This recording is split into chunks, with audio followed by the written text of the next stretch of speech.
हाथा में जोर कौन लागा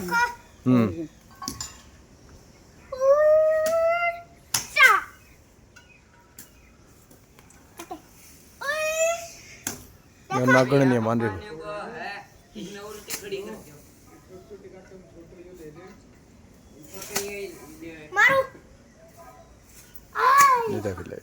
जकनी पड़ी इसने